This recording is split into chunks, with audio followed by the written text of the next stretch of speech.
going to be reviewing the Hotpoint Aquarius. It's the slimline model, which is great because there's only 3 of us and we have quite a small kitchen, so it pretty much fits anywhere.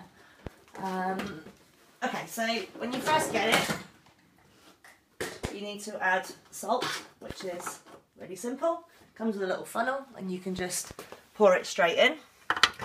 And then you also here need to add in your rinse, which just pours in there, which again is really simple.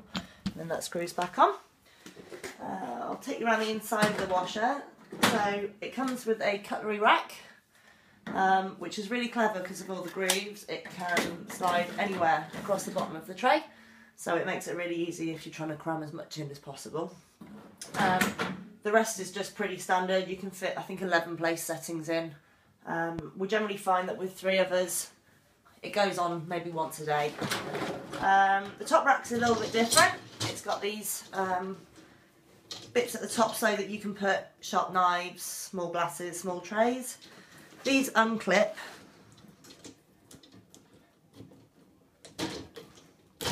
So you can literally put them anywhere you want on the top of the dishwasher.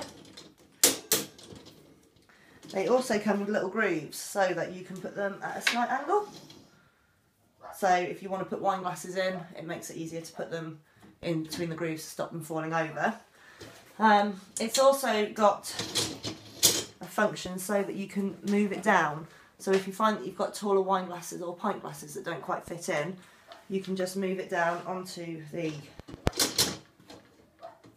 lower setting, which is dead simple. You just slide it in and it gives you a little bit more height at the top, but obviously you lose a bit of height at the bottom, so you've got quite big plates. You're going to struggle to get them in.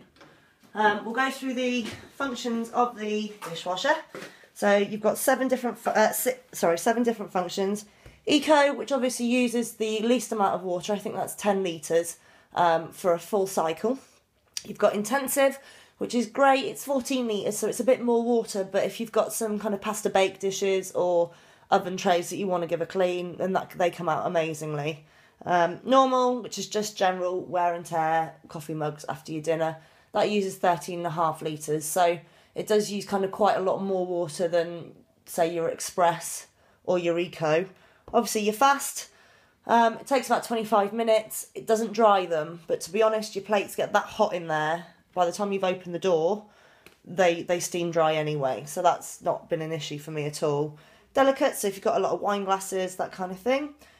Your Express, obviously, again, that's 25 minutes, and again, it doesn't dry. And then your soak, so if you've got really hard baked on stuff, then it soaks it first, uses about 4 litres, and then obviously you can put it on for a normal wash.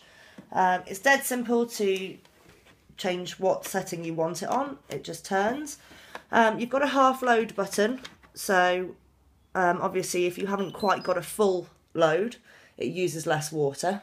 It's a bit more ecologically friendly. You've got a tabs button. Now this is if you want to use multifunctional tablets, so if they have like a rinse guard on them to help you with wine glasses and to keep them kind of sparkling and rather than fading, that's great. You've also got a delay timer, so you can delay it by 3, 6 or 9 hours, which is brilliant if you want to put it on before you go to bed. You can run it so that it goes 9 hours later, and by the time you get up in the morning it's clean. These 2 here are for your salt and your rinse aid, just so that you know when the levels are running low, so that you can top them up.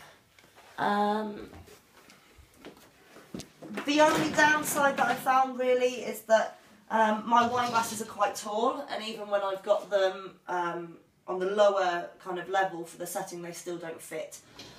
So I would like to be able to put them on the bottom rack, but because the gaps are quite large, they don't stand up. So what would be amazing for me is if these back ones did fold over like some of the models do, so it gives you a little bit more of a level surface to put your wine glasses on. But to be honest, it works so well, I've been really impressed with it. That's not the end of the world for me, really. It's incredibly quiet. To be honest, you can put it on when you go to bed and you don't hear it. It's brilliant. It's the first dishwasher I've owned. So I have been impressed as to how well it does clean. I've tried all the settings now, and to be honest, Eco for me is the best one. Although you don't get a lot of water and you know, it's not brilliant if you use pasta baked dishes that need a bit of a soak or a scrub first. It cleans them and they do come out pretty clean, but you do still get a little bit of residue around the outside where it's been cooked on. But apart from that, I have absolutely no issues with it. It's brilliant. I'd recommend it to anyone. I've been really impressed by the Hotpoint.